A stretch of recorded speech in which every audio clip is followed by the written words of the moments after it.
Excelsior en la Media. Está con nosotros Mónica Oeller, ella es abogada de Sin Fronteras. Con ella vamos a hablar del caso de Stephen Compton, ciudadano australiano, primer ciudadano en demandar al Instituto Nacional de Migración y en ganar esta demanda. Buenos días, Mónica. Hola, buenos días. Pues primero contarle a nuestro auditorio un poquito del caso. Stephen Compton es australiano, es pintor. En el 2009 lo detienen en Acapulco. Es una detención ilegal porque no había elementos legales para detenerlo. Lo mantienen 5 meses en una estación migratoria de Las Agujas en la Ciudad de México.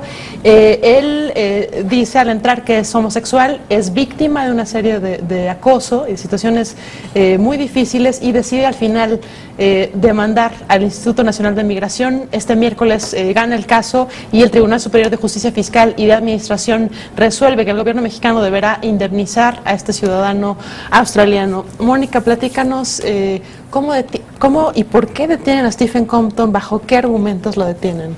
Bueno, es un caso interesante porque él ingresa a México de manera regular.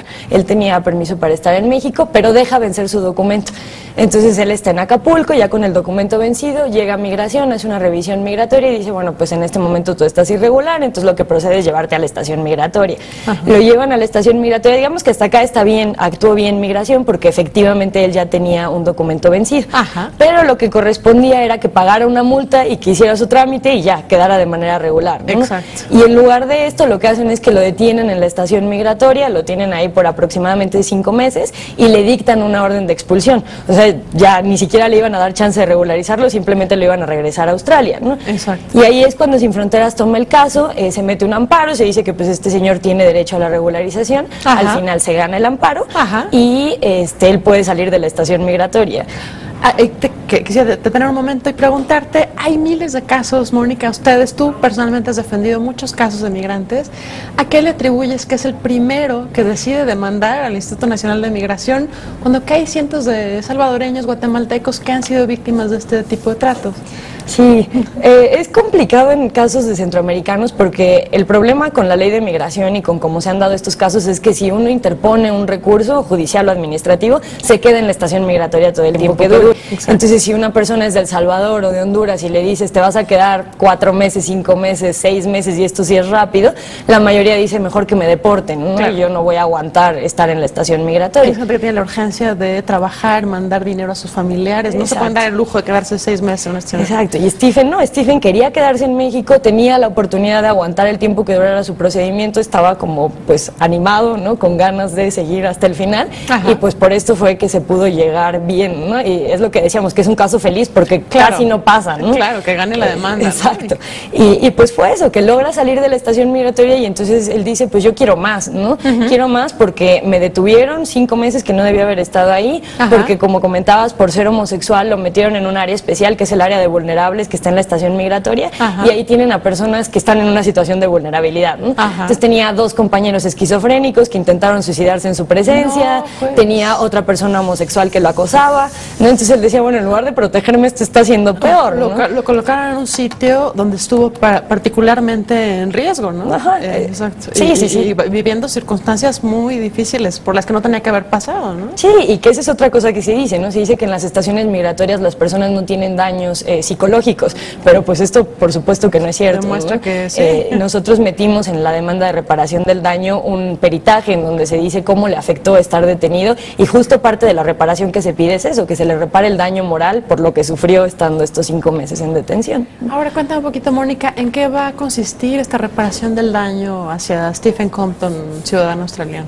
Sí, bueno, también contar que fue muy interesante. Cuéntame el proceso, sí, cuéntame. Fue primero el 23 de abril que tuvieron la primera sesión y dividió muchísimo al Tribunal Fiscal, ¿no? Lo atrajo la Sala Superior y 5 magistrados estaban a favor y 5 en contra, ¿no? ¿Qué argumentaban los que estaban en contra? Ahorita me cuentas. Pues los que estaban en contra decían que cómo se le iba a reparar el daño a una persona que estaba de manera irregular en México, pues que cómo le íbamos a pagar todo lo que no trabajó si estaba trabajando sin permiso, que todos los migrantes se nos van a venir encima, ¿no? A pedir la reparación del daño, que era un precedente importante, claro, ¿no? Claro. Entonces, mucho miedo, ¿no? Como que era lo que podía ocasionar un precedente así. Y también, pues bueno, que al final del día él sí estaba de manera irregular, entonces que tenía la obligación de soportar este procedimiento, ¿no? Claro. Que, pues sí, pero no en la estación migratoria. Y del lado de los fiscales que estaban por el sí a la reparación, ¿qué argumentaban? Acá lo bueno fue que el magistrado ponente, que fue Juan Manuel Jiménez Illesca, él era el ponente y él estaba a favor de la reparación del daño, entonces defendió bastante bien su proyecto. Y bueno, lo que él decía era que sí había habido una actuación irregular del Instituto Nacional de Migración, porque si bien sí se podía iniciar el procedimiento administrativo migratorio, porque sí estaba irregular, no le correspondía a la estación migratoria, no le correspondía la orden de deportación, ni los tratos que recibió ahí. O sea, no tenía por qué haber estado 5 meses, ni lo tenían que haber intentado deportar, ¿no? Exactamente, y que pues sí, fue actividad administrativa irregular y que no basta con decir, bueno, ya lo sacamos de la estación migratoria, sino hay que ir más allá, hay que repararle el daño y pues eso es lo que dijo, ¿no?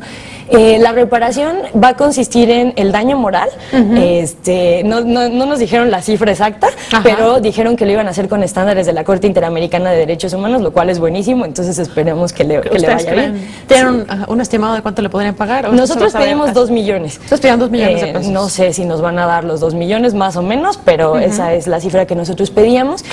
Van a publicar un extracto de la sentencia en el Diario Oficial de la Federación, y esto es muy importante porque es que todo el mundo se entere, ¿no? Que fue lo que pasó y que actuaron mal y que van a tener que reparar el daño.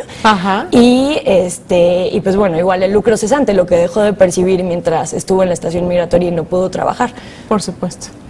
¿De qué manera, Mónica, esto siendo un precedente legal muy importante, ¿no? Hay muchos casos como el de gente que pasa demasiado tiempo en la estación migratoria. Tú nos has comentado casos en ocasiones previas que no deberían haber estado ahí tanto tiempo. ¿De qué manera este precedente legal les ayuda a ustedes los abogados y sienta un precedente en la defensa de los migrantes? Bueno, pues es muy importante porque siempre nos habíamos quedado en un paso antes, ¿no? En que lo saquen de la estación migratoria y ya con eso se repara la violación. Pero en realidad en materia de derechos humanos debe ir mucho más allá. Si las personas son víctimas de violaciones a derechos humanos, se les debe reparar el daño y se les debe reparar de una manera integral, ¿no? Lo que nosotros decimos es que no es cuantificable, ¿no? Lo que uno sufre dentro de una estación migratoria, pero debe haber una indemnización porque se actuó de manera irregular. Entonces es muy importante porque es eso, es ir un paso más allá, es que el Instituto Nacional de Migración reconozca que si viola derechos humanos va a haber consecuencias y consecuencias fuertes, ¿no? Como es tener que pagar reparaciones, y pues ayuda para que analice bien los casos, ¿no? Para que piense mejor si va a meter a alguien en la estación migratoria que no debería estar ahí, porque va a tener consecuencias y consecuencias económicas, ¿no?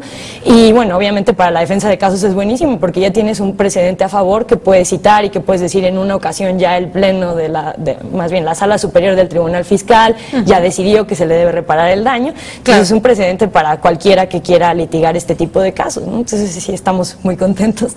Y preguntarte, durante todo el caso, Stephen Compton, ciudadano australiano, ¿estuvo viviendo en México mientras se llevaba casos del proceso? Sí, él lo detuvieron en Acapulco y ahorita sigue en Acapulco, de repente viene al DF, pero ahí es donde sigue trabajando. Y es otra cosa importante, que en la sentencia se le reconoce que él era un trabajador migratorio. Entonces, que independientemente de que haya estado de manera irregular, tenía derechos como trabajador migratorio, ¿no?